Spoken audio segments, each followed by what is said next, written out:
예수 오직 예수뿐이네. 자, 오늘은 이제 첫 시간인데 개관 내용입니다. 교리의 구체적인 내용은 이제 들어가지 않고 교리 교육 들어가기 앞서서 개관 차원인데 신앙생활을 잘 하려면 여러 가지 요소가 필요한데 특별히 우리 기독교 신앙은 지식의 요소를 상당히 중요하게 생각을 합니다. 진리의 종교이기 때문에 진리라는 것이 기본적으로 지식을 전제하고 있는 거거든요. 진리라는 게 지식 이런 것과 연관되어 있는 거거든요. 그래서 또 어떤 다른 종교보다도 우리 기독교가 지식에 강조점을 많이 두고 있는 그런 참된 종교입니다. 어떤 사람들은 종교라는 말 자체를 싫어하기도 하고 기독교는 종교가 아니라 생명이다 이런 이야기도 하는데 그것은 종교를 어떻게 정의하느냐에 따라 다른 이야기들이고 전통적으로 우리 기독교 신학자들은 기독교를 종교라고 그렇게 불렀습니다. 기독교가 종교가 아니다 이렇게 말하는 것은 최근에 신학자가 아닌 목회자들이 목회 현장에서 사람들한테 조금 더 좀 호소력이 있고 뭔가 좀 이렇게 생동감 있게 다가가기 위해서 좀 그 말들이 뭔가 좀 특별해 보이지 않습니까? 우리 기독교는 종교가 아닙니다. 우리는 생명입니다. 그런 뭔가 좀 대단해 보이고 뭔가 독특해 보이고 그러잖아요. 하지만 신학적으로 바른 진술은 아닙니다. 기독교는 종교다 이렇게 말하는 것이 바른 진술이고 대신 뭐라고 하냐면 기독교는 참된 종교다. 이 땅의 모든 다른 종교들은 거짓 종교다. 그렇게 규정을 합니다. 종교가 뭐냐라는 걸 딱 정의를 보면 그 말이 맞아요. 기독교도 종교입니다. 종교인데 어떤 종교라고요?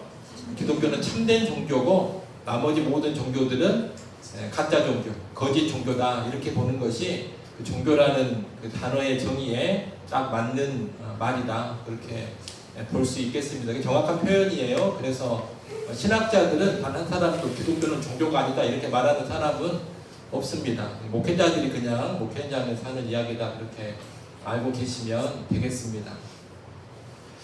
자, 근데 이제 참된 종교인 우리 기독교는 좀 전에 말씀드린 것처럼 그 진리의 종교이기 때문에 지식이 중요하다 그랬잖아요. 지식을 잘 구비하고 있어야 됩니다. 이것은 학적으로 탁월해야 된다 이런 이야기가 아니에요. 공부를 잘해야 되고 세상에서 엘리트 교육을 받아야지 신앙생활을 잘한다 그런 이야기가 아니라 학적인 그런 지식이 아니라 진리에 관한 지식을 잘 알고 익히는 것이 신앙의 토대에 깔려 있어야 한다 그런 의미입니다. 그래서 모든 기독교인들, 모든 신자들은 기본적으로 어떤 사람이 되어야 되냐면 지식을 가진 사람이 되어야 돼요.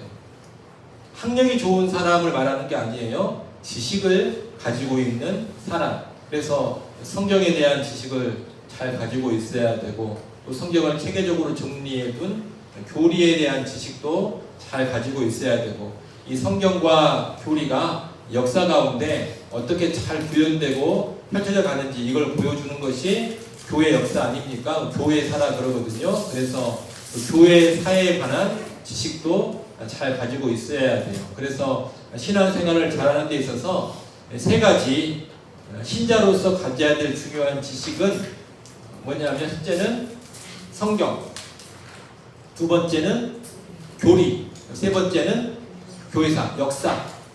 성경에 대하여서 그리고 교리에 대하여서 그리고 교회 역사, 교회사에 대하여서 지식을 기본적으로 가지고 있어야 건강한 신앙생활을 할 수가 있습니다. 이 세 가지 지식 중에 하나라도 빈곤해지면 건강한 신앙생활이 위협을 받을 수가 있어요. 성경 자체에 대한 지식을 잘 알고 있어야 되고 이것이 뭘 말하는 거냐면 성경 창세기부터 계시록까지 전체적인 내용의 흐름들 이런 것들을 잘 알고 있어야 되고 또 성경 각권, 창세기, 출애굽기, 레위기, 민수기, 신명기 그 각권에 대한 지식을 잘 알고 있어야 되고 이게 성경에 대한 지식이죠. 통독도 하는 것이고 책별 공부도 하는 것이고 이런 건 아닙니까? 근데 이 성경 자체에 대한 지식만 많이 가지고 있으면 부족함이 생길 수가 있어요. 뭐가 필요하냐면 이 성경 전체를 잘 꿰뚫는 체계적으로 정리를 해놓은 지식, 이걸 우리가 이제 보통 교리라고 합니다. 교리. 그 교리에 대한 지식을 또 잘 가지고 있어야 성경을 전체적으로 또는 책별로 공부할 때 그릇된 길로 빠지지 않고 또 엉뚱한 오해에 빠지지 않게 됩니다. 이 교리라는 것은 특정한 한 교회나 특정한 한 신학자나 특정한 한 목회자가 성경을 해석하고 정리해 놓은 게 아니에요. 역사 가운데 교회가 함께 모여가지고 이것이 성경을 가장 잘 해석하고 이해한 것이다, 이렇게 규정해 놓은 것으로 정리해 놓은 것, 이게 교리입니다.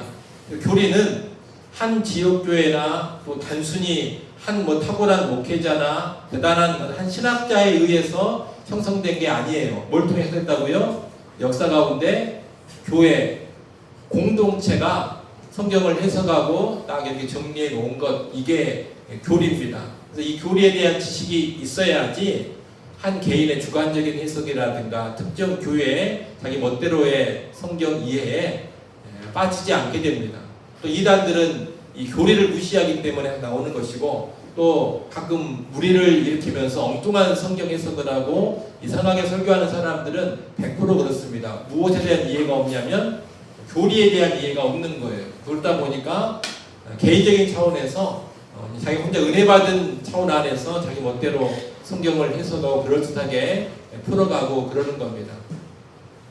교리에 대한 지식이 반드시 있어야 되고, 그 다음 세 번째가 뭐라고요? 교회 역사.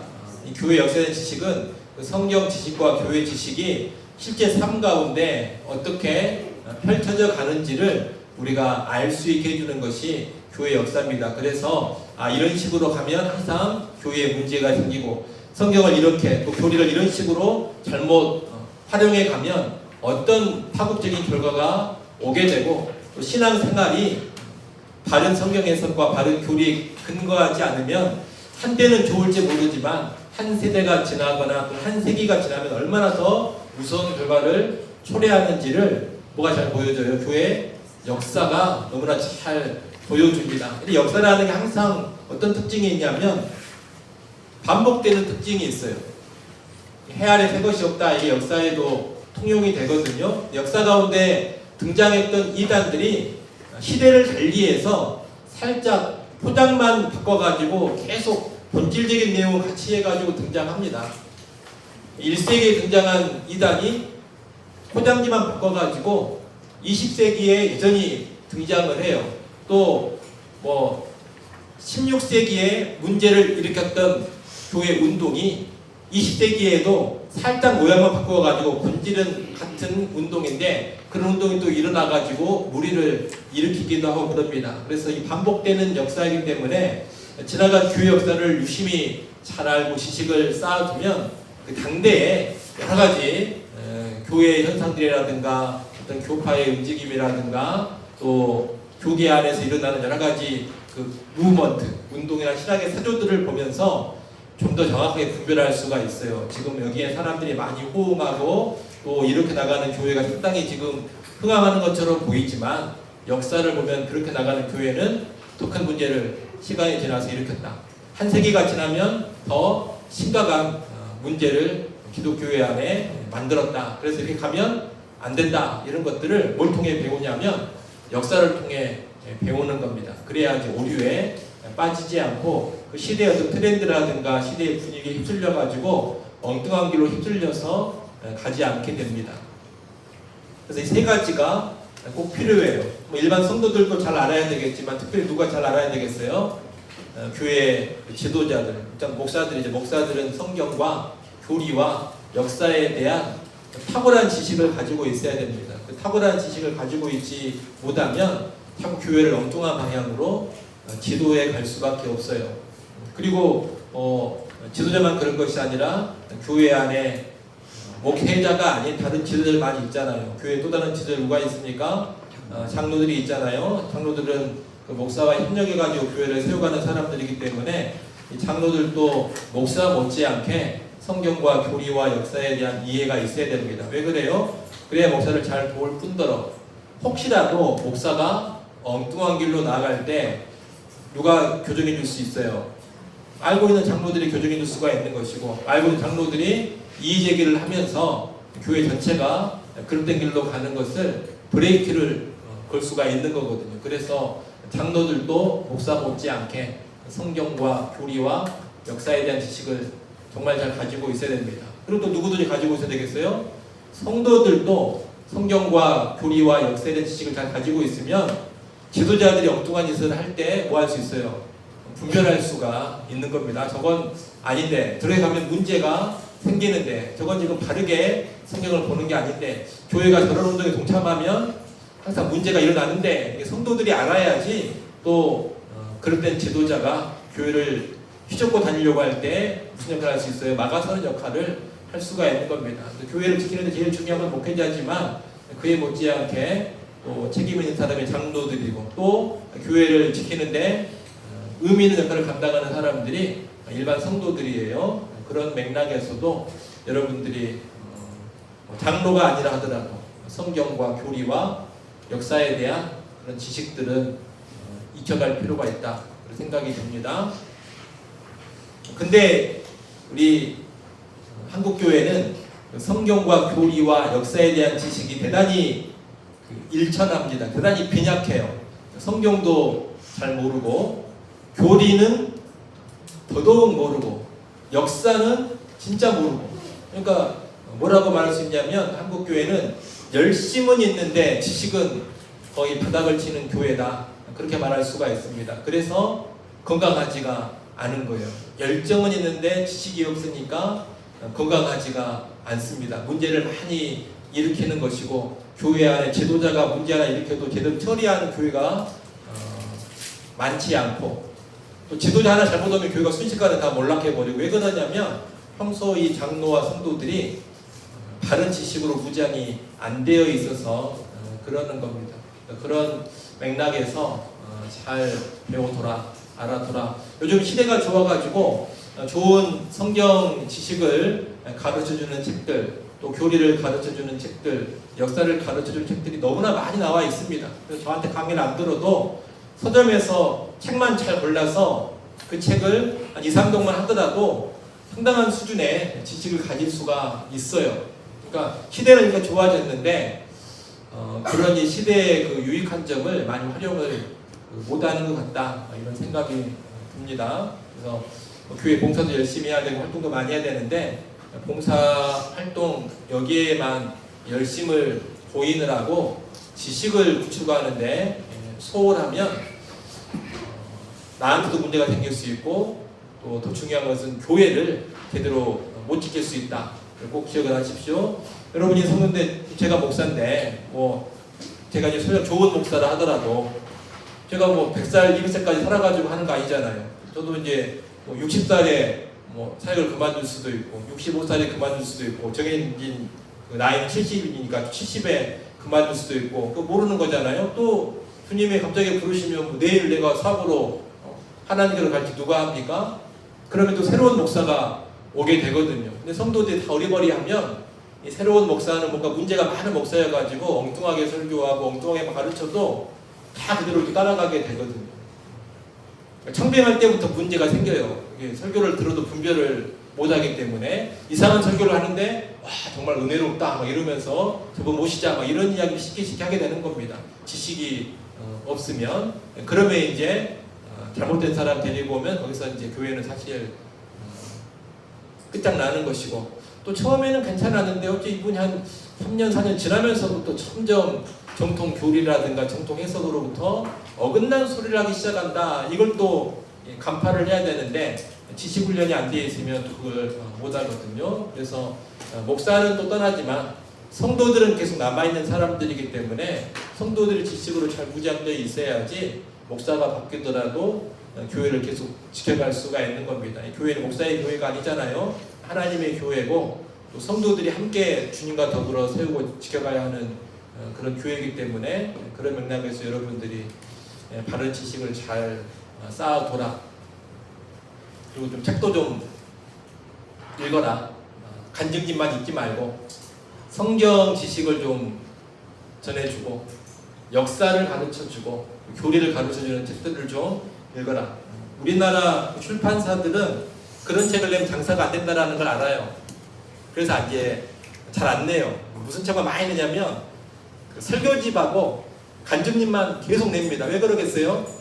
그 책들만 많이 팔리니까. 그래서 오히려 이제 문제가 많이 있는 것 같은데, 여러분도 그 기독교 출판업의 건강한 성장을 위해서 좀 좋은 책들도 좀 사서 읽어보고 그러면 좋겠다. 간증집 같은 건 안 사서 읽어도 됩니다. 그리고 뭐 큰교회 목사님 설교집도 굳이 안 사서 읽어도 되고, 그런 책들은 안 읽어도 큰 신앙에 큰 지장은 없습니다. 좋은 책들 좀 읽고 지식을 쌓아가면 좋겠습니다. 우리는 교리 강좌를 왜 하냐면 그 가운데 뭘 배우려고 하는 거예요?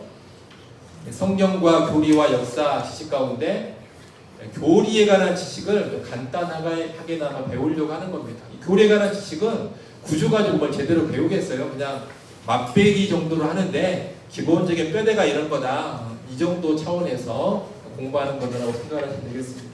자, 1페이지 펴십시오. 개강이 이제 들어갑니다. 도입은 읽어보세요. 자, 먼저 이제 교리 교육의 필요성 보겠습니다. 교리란 뭐냐 하는데, 교리라는 게 다른 게 아니에요. 말이 교리 그러지만 원래는 가르침이라는 뜻입니다. 가르침. 그래서 교리 배운다 그러면 왠지 좀 딱딱해 보이고 뭔가 거리감이 있어 보이는데, 성경에 이 교리라는 단어가 많이 나와요. 근데 보통 어떻게 번역이 되어 있냐면 성경에는 교리라는 단어를 안 쓰고 교훈 또는 가르침 이런 단어로 번역을 해뒀습니다. 근데 그 단어가 사실 우리가 쓰는 교리하고 어떤 단어예요? 똑같은 단어예요. 근데 우리가 이제 일상에서 교리라는 독특한 다른 용어를 쓰고 있다 보니까 교리 그러면 성경과 상관없는 것 같고, 성경에서는 그런 거 언급도 안 하는데 교회가 임의로 만들어가지고 뭔가 하는 것 같은 그런 느낌을 많이 갖게 되는데, 그렇지가 않습니다. 성경에서 교훈 이렇게 말하면 그게 교리라는 뜻이고, 또 가르침 이런 단어가 나오면 그게 교리라는 의미와 같은 것이다. 그렇게 여러분 이해하시면 되겠어요. 그렇게 보면 성경에 교훈을 익혀라, 교훈을 가르쳐라, 또 예수님의 모든 분부하신 것을 가르침으로 전해라, 이런 얘기가 많이 나오거든요. 그게 다 뭘 사실 의미하고 있는 거냐면 교리교육 해라, 이런 의미를 담고 있는 겁니다. 그래서 이 교리교육은 어디에서부터 이야기하고 있는 거냐면 성경 자체에서 이야기를 하고 있는 거예요. 다만 용어를 교리라는 용어를 쓰다 보니까 그냥 왠지 좀 거리감이 있어 보일 뿐입니다. 성경적인 근거가 분명히 있는 게 교리교육이에요. 그리고 사실 뒤에서 다시 한번 다루겠습니다만 성경교육과 교리교육이 따로 가는 것도 아니에요. 교리교육이라는 것은 성경을 좀 더 엑기스로 교육받는 것이다. 그렇게 여러분이 이해를 하시면 되거든요. 그 정도로 이해하시고 2페이지 넘어갑니다. 제가 안 가는 것은 읽어보시면 돼요. 자, 하나 잘 다루고 넘어가야 될 것이 교리에 대한 오해입니다. 교리를 많은 사람들이 오해하고 있으니까 부정적인 생각을 하는 거죠. 그래서 교리 교육을 안 시키려 하기도 하고 안 하기도 하고 그러는 거예요. 첫 번째 오해가 뭡니까? 교리는 지적이고 딱딱한 것에 불과하다. 조금 더 풀어 말하면 교리라는 것은 따분한 지식이나 학문 체계일 뿐이지 우리 실제적인 신앙 생활이나 우리 영적 삶, 또 우리 영적 성장에는 하등 도움이 되지 않는 것이다. 실제적인 신앙 생활하고는 상관없는 것이 뭐다?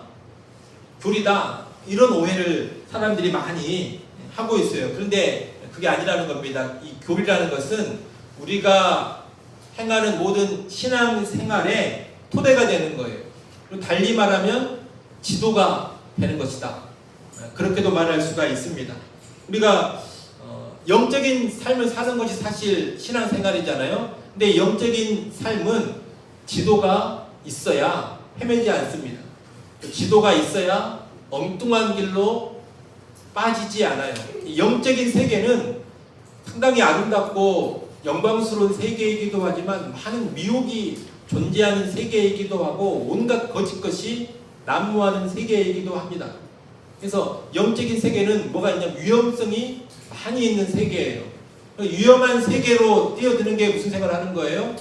신앙생활을 하는 거거든요. 그렇기 때문에 이 영적인 생활인 신앙생활을 함에 있어서 무엇이 있어야 되냐면 좋은 지도가 있어야 됩니다. 좋은 지도가 있어야지만 위험에 빠지지 않기 때문에 그 지도 역할을 뭐가 해주는 거예요? 말씀이 해주는데 그 말씀이 사실 근본적인 지도인데 그 말씀의 지도는 너무 방대하고 너무 복잡합니다.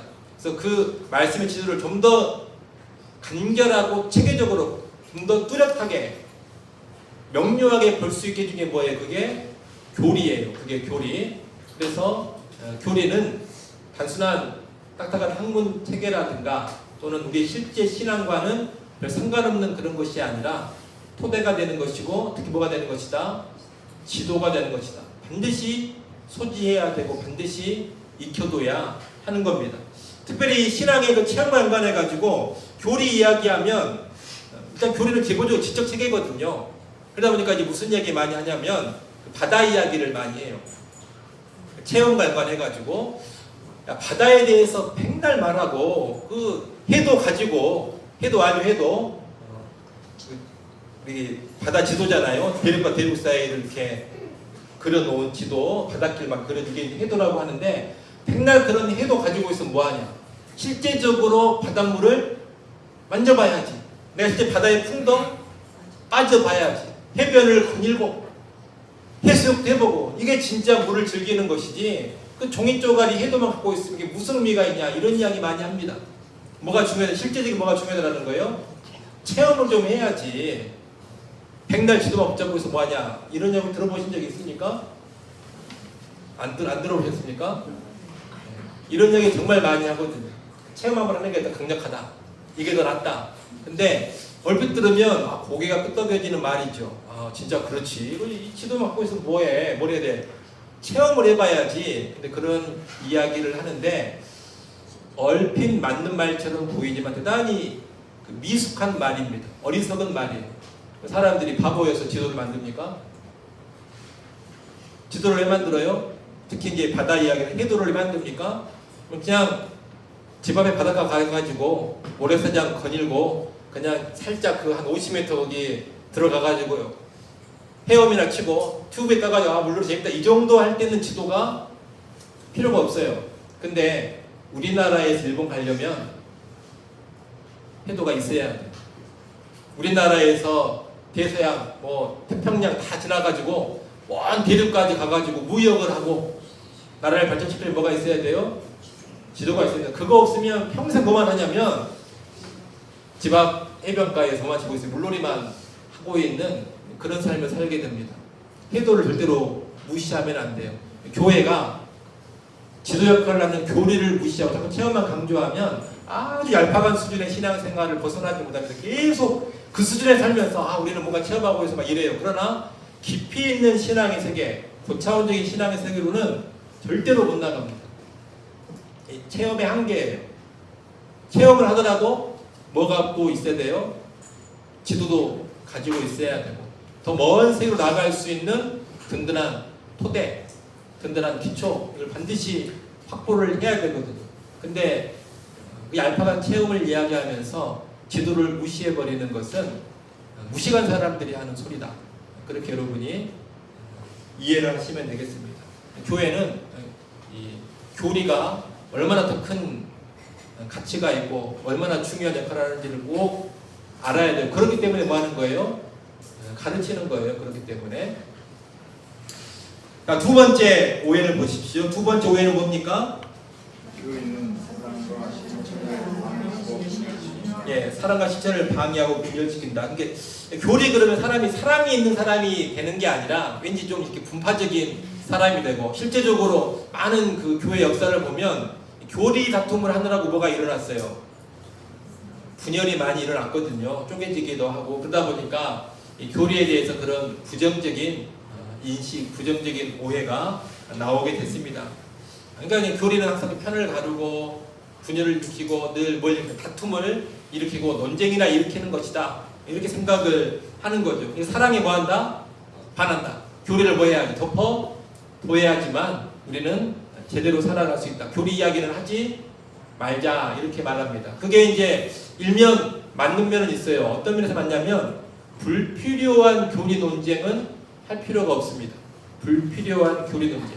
그리고 너무 성경에서 직접 명시하지 않은 그런 주제들을 가지고 불필요하게 싸울 필요는 없습니다.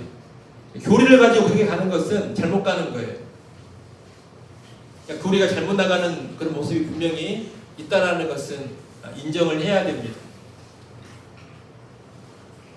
그러나 그와 별개로 어찌됐건 건강한 교리가 있어야지만 잘잘못을 확실히 뭐 할 수 있어요? 분별할 수가 있어요. 무엇이 거짓된 가르침인지 또 누가 이단적인 주장을 하는지를 알 수가 있게 됩니다. 다시 말하면 교리를 분명히 알아야 진리 안에서의 사랑을 할 수가 있습니다. 우리가 사랑을 말하고 연합을 말하고 일치를 말하는데 성경에서 말하는 이 사랑과 연합과 일치는 기본적으로 어디 안에 사는 거예요? 진리 안에 사는 겁니다. 진리 안에서.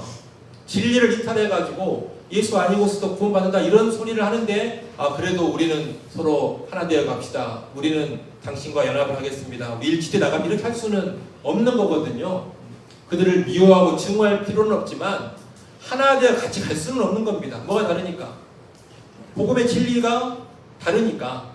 좀 이만희 씨도 자기를 기독교라고 해요. 신천지가 기독교라고 하지 않습니까? 제대로 된 기독교라고 하죠. 그러나 정통 교리로 보면 뭐예요? 이단이잖아요. 근데 아니 거기도 기독교인데 뭐하러 다투고 싸워? 하나 되어 갑시다. 교리적인 주장하지 말고 거기도 기독교고 우리도 기독교, 거기도 하나님 이야기하고 거기도 예수 말하고 우리도 하나님 말하고 예수 말하는데 뭘 그렇게 서로 이단이라고 말하고 정지할 필요가 있습니까? 우리 서로 사랑하면서 하나 되어 갑시다. 이렇게 할 수 있습니까? 이렇게 할 수는 없는 거거든요. 교리를 모르면 그렇게까지 말할 수가 있습니다. 그래도 그런 소리 안 하는 것은 기본적으로 제대로 된 지식은 없어도 뭐는 있기 때문에 복음이 무엇이에 대한 그 기본적인 지식은 교회가 가지고 있고 성도들이 가지고 있으니까 저건 아니지 이렇게 하면서 거리를 두는 거잖아요. 절대로 같이 갈 수 없는 존재들이다 이렇게 우리가 인정하는 거 아닙니까? 다 그 역할을 뭐가 하는 거냐? 교리가 하고 있는 거예요. 그래서 교리는 그릇 사용되고 불필요한 길로 막 빠져들면 다툼과 분쟁을 분명히 일으키는 그런 모습이 있지만 건강한 교리의 수호와 건강한 교리의 가르침은 사랑 안에서의 진정한 연합을 가능케 합니다. 사랑은 고린도전서 13장 6절에 보면 뭐와 함께 기뻐한다 그럽니까? 사랑은 진리와 함께 기뻐한다 그랬어요. 사랑은 진리와 함께 기뻐하는 것이지 진리 없이 사랑한다 이것은 하나님께로부터 나오는 참 사랑이 아닙니다. 인간적인 사랑, 세상적인 사랑, 거짓된 사랑이 지나지 않는 거예요. 진리와 함께 기뻐하는 참 사랑인데 그 참 사랑을 하려면 뭐가 꼭 있어야 되겠어요? 교리가 있어야 하는 것입니다. 그래서 교리가 사랑을 회방하는 것이 아니라 진짜 사랑을 가능케 하는 것이다. 이렇게 여러분이 이해를 하셔야 됩니다. 그리고 진정한 하나님이 기뻐하시는 연합과 일치도 가능하게 해주는 것이다. 자, 세 번째 오해가 있습니다. 세 번째 오해는 뭡니까? 교리는 성령의 자유로운 역사를 제한한다. 예, 또 교리 그러면 아까 1번하고 좀 비슷한데 성령께서 다 역사에 가시는데 교리 때문에 자꾸 성령의 일하심을 제한하게 되고 성령의 일하심을 막아서게 된다. 그런 이제 소리들을 하는 거죠. 그래서 성령 사역을 하고 성령 일하심 많이 강조하는 데일수록 뭘 안 가르치려고 하냐면 교리를 안 가르치려고 합니다. 근데 이것도 오해다. 왜 그래요? 성령에 대해서 오해하고 있는 겁니다. 성령에 대해서. 성령은 여러분 꼭 기억하셔야 돼요. 성령은 체험의 영이 아니다. 우리 기독신앙은 체험이 있지만 그렇다고 해서 성경 어디에서도 성령을 가리켜서 체험의 영이라고 말한 데가 없습니다. 성령은 어떤 영이에요? 성령은 진리의 영이에요. 진리의 영. 이 말인즉슨 성령은 철저하게 진리 안에서 그리고 진리를 위하여 그리고 진리를 촉진하는 방향으로 일하신다. 이걸 의미하는 겁니다. 그래서 교리와 성령을 대립구도로 놓는 것은 성령 자체에 대한 심각한 오해에서 나오는 거예요. 이런 사람은 대부분 성령을 체험에 국한해가지고 자꾸 이해하려고 합니다. 근데 성령을 진리의 영으로 이해하지 않고 체험의 영으로 이해하는 그런 사람, 그런 교회일수록 거짓 영에게 미혹당할 확률이 엄청나게 높아진다. 성령인지 악령인지 분간을 못해요. 성령인지 거짓 영이 역사하는 것인지 파악을 못합니다. 그래서 처음에는 자꾸 성령 하는데 유심히 살펴보면 성령이 하시는 일이라고 볼 수 없는 그런 행태들을 막 하게 됩니다.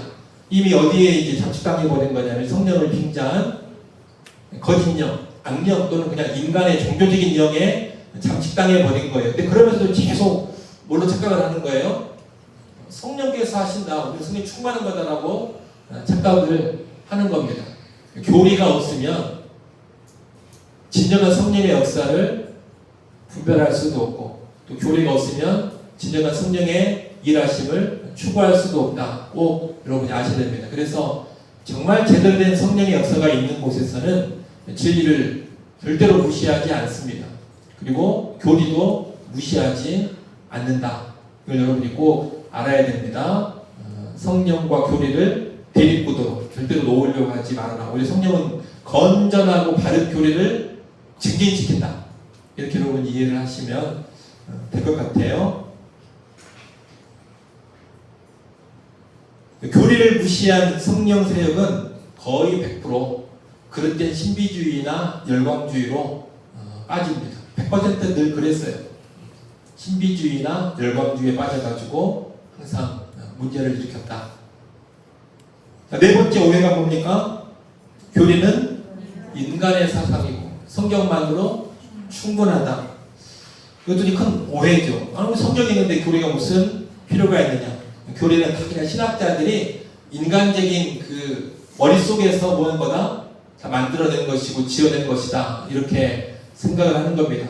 물론 이제 교리 또는 교리를 다른 맥락에서 비슷하게 많이 쓰는 말이 이제 이 말을 많이 쓰죠. 신학. 들어보셨죠? 신학. 신학을 상당히 폄하하는 사람들이 있어요. 이런 사람 당연히 뭐또 폄하하냐면 교리도 폄하하는, 신학이 자체가 학문적 체계고 교리하고 깊은 연관이 있거든요. 이런 사람들은 신학은 사람이 다 만드는 학문이야. 교리도 사람이 다 만들어낸 거야. 뭐만 보면 되는데, 성경만 보면 되는데 하루 그는 신학에 관심을 갖고 신학을 하게 되면 자꾸 우리는 엉뚱한 신앙생활을 하게 되고 하나님으로부터 더 멀어지게 되고 이제 그런 이야기를 하는 거죠. 근데 사실 신학 중에 그런 신학이 있습니다. 우리가 이제 그런 신학을 무슨 신학이라고 하냐면 그 사변 신학이라고 그래요. 사변 신학. 사변 신학은 뭐냐면 인간이 스스로 생각하고 논리적인 궁리를 하면서 만들어가는 신학을 뭐라고 말하냐면 사변 신학이라고 합니다. 이성적인 신학이죠. 철학과 비슷한 부류의 신학입니다. 근데 바른 신학, 바른 교리는 사변으로 절대 하지 않아요. 바른 신학, 바른 교리는 철저히 무엇만을 소스로 삼냐면 성경만을 소스로 삼습니다. 모든 걸 어디서 끌고 오는 거예요? 성경에서 가지고 와요. 성경에서. 그리고 성경이 말하는 내용을 더 제대로 이해하고 방대한 성경의 내용을 좀 더 논리적이고 체계적으로 정립하려고 하는 것, 이게 바른 신학이고 바른 교리입니다. 그러니까 바른 신학, 바른 교리, 특히 정통 교리는 모든 내용을 어디서 가져옵니까? 성경에서 가져와요. 그래서 교리를 만든다고 하니까 좀 그러지만 교리를 연구하고 교리를 세운 사람들은 다 어떤 사람들이냐면 성경의 전문가들이다. 성경에 정말 탁월한 사람들이 우리가 지금 배우고 익혀가는 교리를 뭐한 사람이에요? 체계화시켜놓은 사람들이지 성경도 모르는 사람들이 교리를 체계화시킨 일은 절대로 없습니다. 여러분, 우리가 이제 뭐 칼빈의 신학을 이야기하고 칼빈주의를 이야기하고 또 루터도 자기 나름의 그 루터파 신학을 이렇게 세운 사람이고, 또 뭐 신학을 말하면, 교리를 말하면 어거스틴도 있고, 또 우리가 교회 역사를 보면 신경을 만든 그런 교부들, 신학자들이 있거든요. 여러 가지 사도신경을 필두로 해가지고 여러 가지 신경을 만든 뭐 니케아 신경이나 콘스탄티노플 신경이나 뭐 칼케돈 신경이나 또 우리 장로 같은 경우는 웨스트민스터 신앙 고백서 이런 것들을 이제 작성한 사람들이 있잖아요. 이게 한 명이 쓴 게 아니라 사람들이 모여가지고 교회 지도자들이 모여가지고 작성을 하잖아요. 근데 그 대표로 모인 지도자들은 다 어떤 사람들이냐면 천재적인 사람들이에요. 당대 그 시대에 최고의 성경 석학들. 히브리어, 헬라어는 그냥 막 줄줄줄줄 하는 사람이고 히브리어, 헬라어뿐만이 아니라 라틴어 그냥 아주 바삭하게 알고 있는 사람들이고 고대 문헌들 해박하게 공부하고 알고 대문의 중요한 고대 문헌을 다 줄줄줄 암송하는 사람들. 그런 사람들이 모여가지고 이 성경의 의미가 무엇인지를 모은 거예요. 함께 하루 이틀도 아니고 때로는 몇 달 또는 필요하면 몇 년 동안 같이 토의하고 연구하고 기도하면서 그래가지고 이 성경의 뜻은 이거다라고 딱 이렇게 규정해가지고 내놓은 게 그게 신경이고 신앙 고백서거든요. 그 사람들은 성경에 정말 깊이 있는 식견을 가지고 있는 전문가들입니다. 오늘날 뭐 아무리 공부 많이 한 목회자라 하더라도 그분들 따라가지를 못할 겁니다. 일단 뭐 헬라어나 히브리어 실력이 일천하고 라틴어도 그 사람들만큼 제대로 모르고 고대 문헌에 대한 지식도 그분들만큼 많이 가지고 있지도 못하고 그러니까 옛날 분이어가지고 현대 문명이나 여기에 대한 그런 지식이 없을 뿐이지 이 성경 자체에 대한 이해도나 깊이는 엄청난 사람들이다라는 걸 인정을 해야 돼요. 천재들이에요. 칼빈도 천재입니다. 그래서 그런 사람들이 모여가지고 성경을 계속 모하면서 탐독하면서 뭐 한 거예요? 성경의 진리를 엑기스를 뽑아가지고 체계화시켜놓은 그게 뭐라고? 그게 교리입니다. 성경에서 끄집어 낸 거예요. 바른 교리. 아까 사면신앙 말했죠. 절대 사면으로 하지 않습니다. 정통 교리는 성경으로부터만 끄집어가지고 옵니다. 그래서 바른 교리, 정통 교리는 철저하게 성경적이에요. 가장 성경적입니다. 이 말인즉슨 저는 사면신학이나 사면교리가 아니라 성경에 근거한 정통 교리라면 성경과 대립하지 않는다. 절대로 대립하지 않습니다. 성경으로 충분히 다 증명되고 입증되고 다 근거가 있어요. 여러분이 뭐 웨스트민스터 신앙 고백서를 가장 쉽게 접할 수 있으니까 요즘에 그 웨스트민스터 신앙 고백서만 보더라도 그 모든 그 고백서 한 절 한 절마다 보통 번호가 달려 있어요. 번호가 혹시 보신 적 있습니까? 이렇게 쭉 진술을 하면 그 한 구절 한 구절마다 1번, 2번, 3번 달려 있어요. 그 밑에 뭐가 있어요? 1번하고 거기에 해당하는 성경 구절이 쫙 나와 있고 2번 하면 성경 구절이 쫙 나와 있고 그래요. 뭘 보여주는 거예요? 그 한 절 한 절 한 구절 한 구절마다 다 어디에 근거를 두고 있다. 성경의 근거를 두고 우리는 이 한 문장을 만들어 냈다. 그렇게 보여주고 있는 겁니다. 그래서 바른 교리, 정통 교리는 철저하게 성경적이다. 성경으로부터 나온 것이 정통 교리지 성경과 무관하게 사람들이 모여가지고 그냥 회의해가지고 만들어낸 게 절대 아니다. 그리고 알아야 돼요. 그 교리와 성경이 절대로 대립하지 않습니다. 같이 가는 겁니다. 교리를 바르게 알면 뭘 더 잘 이해할 수 있겠어요? 성경을 잘 이해할 수 있는 것이고 또 성경을 깊이 알고 체계적으로 정리하고 싶으면 또 뭐가 나오는 거예요? 교리가 나오는 겁니다.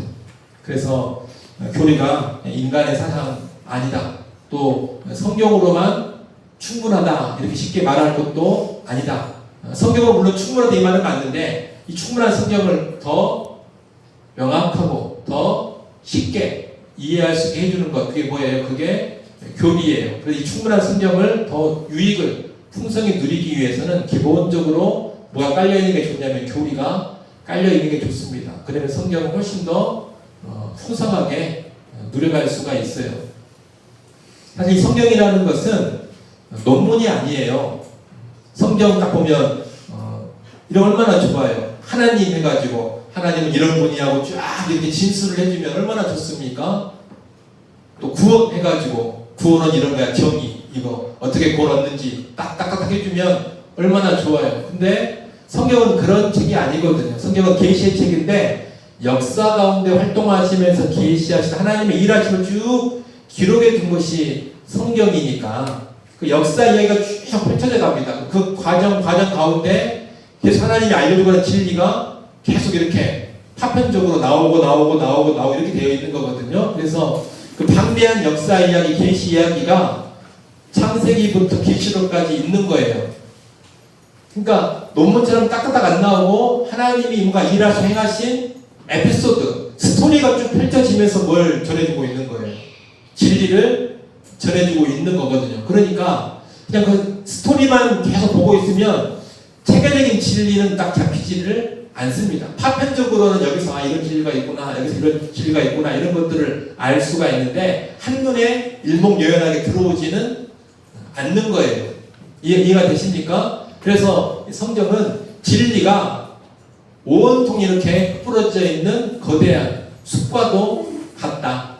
그렇게 말하는 겁니다. 교리는 뭐예요? 거대한 숲에 뿌려진 진리들을 하는 거예요. 다 이렇게 해가지고 쫙 이렇게 정리를 해놓은 겁니다. 그래서 그걸 먼저 딱 보고 나서 그 방대한 숲으로 들어가면 훨씬 더 풍성한 유익을 누릴 수가 있는 거예요. 근데 교리 없이 성경의 숲으로 함부로 막 들어가 버리면 유익이 있기는 한데 헤매기가 쉽고 또 그 안에 감추인 보화를 바로바로 파악하는 것도 쉽지가 않아요. 그러니까 이미 탁월한 식견을 가지고 놀라운 전문가들, 아주 경건한 사람들이 발견해놓은 보화들이 있으니까 보화는 여기에 이 보화가 여기에 이 보화가 있는 걸 미리 다 해줬으니까 그걸 우리가 먼저 하고 알고 그 숲으로 들어가면 그 숲을 훨씬 더 여유롭게 그리고 즐겁게 거닐 수가 있는 겁니다. 그걸 위해서 교리가 있는 거다. 그렇게 여러분이 이해를 하시면 되겠어요. 자, 그 다음에 마지막 5번째 오해가 뭡니까? 예, 목회자나 신학자들만 알면 되고 우리 같은 일반 성도들은 몰라도 된다. 이것은 아니다. 이렇게 이해하시면 되겠습니다. 아까 서두에 좀 말씀도 드렸어요. 모든 성도가 교리도 탄탄하게 구장이 되어 있어야 자기 신앙도 지키는 것이고 또 교회도 지켜가는 겁니다. 자, 여기까지 해가지고 질문 있나요? 없습니까? 바로 넘어갑니다. 왜 교리교육이 필요한가? 뭐 큰 글씨만 한번 읽어보면 될 것 같아요. 왜 필요해? 첫 번째, 이단으로부터의 보호. 이단으로부터의 보호. 사실 이게 제일 중요한 교리교육의 필요성입니다. 교리를 알아야지만 이단으로부터 우리의 신앙, 우리 교회를 지킬 수가 있습니다. 한국교회가 이단이 한번 막 출몰하면 막 휘청휘청하는 제일 큰 이유는 뭐 때문에 그러냐면 교리교육이 안 돼 있어서 그래요. 교리교육만 제대로 돼 있어도 이단 소리 딱 들으면 이상하다 바로 낌새를 채는데 이게 안 되고 열심히 교회 활동만 하다 보니까 이단이 가르치는 그런 교훈을 들으면 그럴듯하게 들리고 혹 하는 겁니다. 교리교육이 안 돼 있어서 그러는 거예요. 교리교육이 잘 된 교회는 이단이 절대로 들어와서 활개치고 다니지 못합니다. 100% 그래요. 이단이 제일 활개치기 좋은 교회가 교리교육이 안 된 교회. 그리고 성경 공부 체계적으로 안 가르친 교회. 그러면서 열심히 있는 교회가 제일 좋은 그 답이에요. 차라리 성경 교육도 없고 교리교육도 없고 맹맹하면 활동하기 힘들어. 이단도 얘네들이 아주 적그릇 열심히 없어가지고 반응을 안 해요. 원래 열심히 온 사람은 이단에 반응 안 합니다. 이단 피곤해요. 얘 만나는데. 교리교육이 강하고 성경을 체계적으로 가르치는 교회는 절대로 이단이 들어와서 활동하지 못합니다. 근데 신천지가 들어와서 많이 이렇게 활개치고 다녔잖아요. 그게 그 때문에 그래요. 우리 한국교회가 열심은 있는데 교리교육이 대단히 빈약했고 그 다음에 설교는 사실 많이 듣는데 의외로 뭐에 대한 지식이 없다? 성경에 대한 지식이 없다. 그리고 많은 교회 중에 계시록을 제대로 배워본 성도들도 없다. 그러니까 계시록만 펴는 순간 당분간 막막해지고 뭔 소리인지 하나도 모르겠고 이런 그 상황인 거죠. 어려운 책이 아닌데 가르치지를 않으니까 그냥 잘 배워두면 이단으로부터 확실하게 보호가 됩니다. 두 번째, 견고한 신앙의 토대가 마련되고, 세 번째, 성숙한 그리스도인으로 성장하게 되고, 이 삼복과 연관해서 아까도 말씀드렸지만 성숙하려면 반드시 뭐가 있어야 되냐면 지식이 있어야 됩니다. 지식 없이는 절대로 성숙으로는 못 나가요. 지식이 있어야지만 성숙한 그리스도인으로 갈 수 있습니다. 네 번째, 복음 전파의 동력. 교리 공부 많이 하면 뭔가 더 밋밋해질 것 같고 딱다리 같은 여러분 그렇잖아요. 교리를 정말 제대로 잘 배우면 또 복음에 확신을 갖게 되고 진리를 지키고 진리를 전하고자 하는 열정이 생겨납니다. 복음 전파의 동력이 나타나요. 제대로 교육이 이루어지면 그 다음에 하나님을 아는 기쁨. 교리 교육은 궁극적으로 신학과 연관된 거면 신학은 하나님을 아는 지식이에요. 신학은 하나님을 아는 지식인데 그 뼈대가 교리거든요. 그래서 교리 교육을 제대로 배우면 뭔가 이제 막연하고 추상적으로 알고 있던 하나님 또는 체험으로만 알고 있던 하나님을 좀 더 제대로 그리고 명료하게 그리고 깊이 있게 알아갈 수 있는 발판이 됩니다. 하나님을 아는 기쁨이 교리 교육, 신학 교육을 통해서도 나타나게 되는 겁니다. 이런 이유들 때문에 우리는 교리 교육을 한다.